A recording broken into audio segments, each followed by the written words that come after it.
22. Similarly, in the same way, this refers to the previous sutra, it is said that the disappearance of sound and etc. can be affected, implying one can free himself from the impact of sounds heard and etc. Sounds heard. We are impacted. We are influenced. Some people, they feel that for meditation, any sound is disturbance. Some people think that some music, soft music is good. But these are perceptions. Now we are sitting here, all of a sudden now, there's a hotel there, all of a sudden you will start hearing the sound of gamelan. All of a sudden. No whims, no rhymes, no nothing. It will just start like that. Will it affect you? You cannot meditate if the sound is coming like that just without any notice. Patanjali say, you should not be affected by sounds. Means what? I should also not be affected by what others tell me about you. So and so is so and such person. He is not a right person. He is this, he is that. I don't have any direct experience. Why would I believe? Why would I be affected? But we are being affected. Hitler says, repeat one lie 100 times and repeat it loudly. People will start believing in you. This is what the advertisement agency is all about. They advertise things, they repeat it over and over until you believe that you need that thing, although you don't need it. You start believing in a hoax, in a falsehood, because something is being repeated over and over. We are affected by sounds, we are affected by what we see. And this is creating problem with us. Patanjali is saying through yoga it is possible, by living a yogic way of life that he has been describing in the previous chapter, it is possible that you live in this world, you look at things, you hear things, and you are not affected by all those things. You have the control over yourself. What is right for me and what is not right for me, I know it, so I am not affected by what others say. 23. By virtue of samyam, dharana, contemplation, dhyana, meditation, and samadhi or being conscious upon the result of karmas, both the ones already set in motion or active, and those which are still dormant and inactive, one gains the ability to understand the natural phenomenon, omens or signs related to the end of one's sojourn on earth, implying one gains the foreknowledge about one's physical death. How do we know when we die? Yoga says it is not by accident. A natural death is like a natural birth. A mother has to carry the child in the womb for 9 months plus. Similarly for us, if the death is natural, we take about 9 months to leave the body. It's not just immediately you leave the body. And you can know that the energy level is going down by and by, slowly but surely you are leaving the body. You can know it. So Patanjali says you can also gain that knowledge by seeing the kind of karmas you are doing, the kind of actions you are involved in. Because these actions, what you are doing now, are the consequences of certain actions that you have done. It's like a bookkeeping. It's like a bank statement. You have so much in credit, you have so much debit, you have so much balance.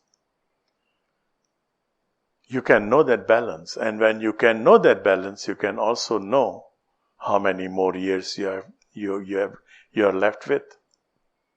And the good thing about it is, and this is where yoga can help you, our lifespan is not based on years, but based on the number of breath that we take, that we inhale and exhale.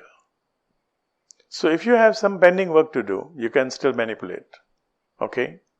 If I'm breathing 12 times a minute, like what we do, 12 to 15 times, then I've got about 9 months more to go. But now, since I have got some pending work, I have to finish this. Let me do something about it. Pranayama. And if I can bring down my breathing to 6-7 breaths naturally, of course you will not be doing pranayama the whole day. You cannot interact with anybody. But if you can bring down naturally while you're speaking, while you're working, you're walking, your breathing is controlled, 4 or 5 times, 6 times, 4 or 5 is too low when you're working. But while you're working, you can still bring down to 6 times. That is the already achievement. That means you can prolong 9 months to 18 months.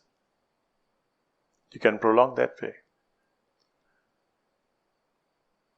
I have seen many people who have done that, who have achieved that. So this is not something that is unachievable. 24. By virtue of samyam, dharana, contemplation, dhyana, meditation, and samadhi, or being conscious of maitri, friendliness, companionship or togetherness, and so forth, one obtains the corresponding powers. Now here comes why we have all these murtis, why we have all these statues.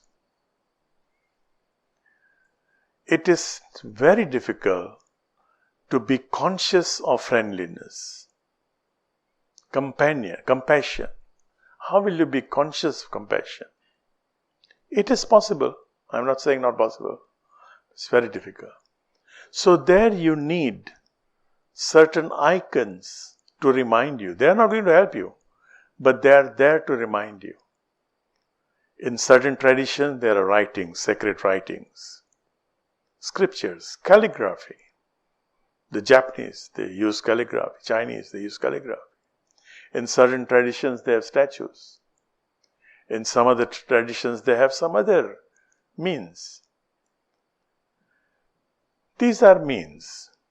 We have knowledge. Okay, if you have been studying about the Eastern mysticism, we have this goddess of mercy there, compassion, Kuan Yin. So when you say Kuan Yin, and you have the basic knowledge about who Kuan Yin is, you are immediately remembering her compassion. Or you can have so many saints in the Catholic tradition. There are so many saints. You can have your own favorite saint. You remember that saint, and you have those qualities in your mind immediately. Or you remember Krishna, you have the qualities of Krishna. You remember Ganesha, you have the qualities of Ganesha. I have a master's statue there, Pratima there. I remember my interactions with him. So all these are icons, all these icons are just to remind you of the qualities that they stand for. If you remember those qualities, you can develop those qualities within you. But not just remember for like that, with all your intention, with your proper contemplation, meditation. You look at this statue, and you are reminded of the qualities that Krishna stands for, or any deity, or sacred scriptures, whatever. You are reminded of the qualities they stand for. I have put here different symbols, and every symbol, the wording that you see underneath the symbol, it is my understanding. It is my personal understanding. So when I see this symbol, Like I see the Buddhist chakra, act righteously.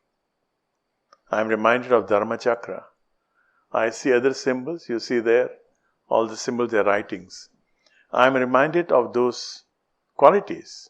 And I want to share this with you. I'm not forcing all these ideas to you. The symbols are common. Everywhere you find those symbols. But the writings underneath is my understanding. So we can develop those qualities. 25. By virtue of samyam, dharana or contemplation, dhyana, meditation, samadhi, or being conscious of bhala or physical power, one gains the power of an elephant and the like. If you have a symbol, a powerful symbol, elephant, Ganesha. Or you have another symbol, you have a symbol of Hanuman. He is also very powerful. So you look at this symbol with full of contemplation, meditation. If you identify power with Hanuman or power with Ganesha, you get that power. This symbol becomes the catalyst. These symbols just become the catalyst to remind you of what they stand, and you develop that power. I think enough for today.